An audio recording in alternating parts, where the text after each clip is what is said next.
Pod. Hello, everyone. Welcome back to Campus Chatter. Today, we're exploring two insightful articles from the English Language Center at the Hong Kong Polytechnic University. The first discusses replacing current language subjects with a university language exit test. The second, AI teachers replacing human ones. June, I'm keen to hear the students' perspectives on these proposals. Thanks, Kai. Starting with the first article, students strongly prefer the current language subject formats. They value continuous learning and formative assessments. Finding interactive activities and presentations help develop their language skills better than a single exit test.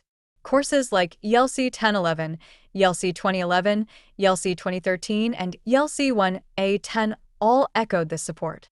That's clear. So, were there concerns about the proposed exit test? Well, Kai, students worry about the pressure an exit test would bring.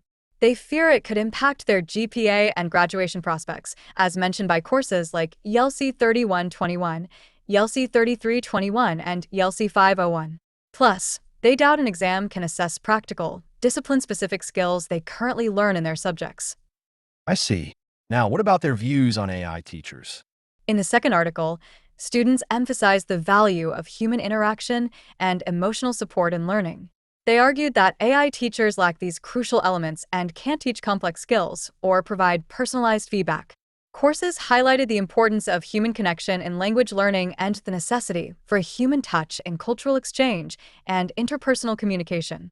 So, they're not convinced by the idea of AI replacing human teachers. But what about using AI as a supplementary tool? There's a consensus that while AI can provide useful support, like immediate feedback or supplemental explanations, it should act as an assistant rather than replace human teachers. Students appreciate the consistency and immediate assistance AI can offer, but they want to keep the irreplaceable human elements in their learning experience. That's a clear message. So, what are key takeaways, June? Based on student feedback, it's recommended to retain and enhance the current interactive language courses and use AI as a supplementary tool to support human teachers. This approach addresses the potential benefits of AI while retaining the irreplaceable human elements in fostering a dynamic and holistic learning environment. Well said, June. And remember, folks, keep using Pod to stay updated with these insightful campus conversations. Until next time, let's not forget that even with all the tech advancements, there's still something uniquely human about learning and growing together. Over and out. Thanks, Kai. And hey, maybe one day AI will learn to tell jokes as good as you do. Until then, keep laughing, keep learning, and keep it real.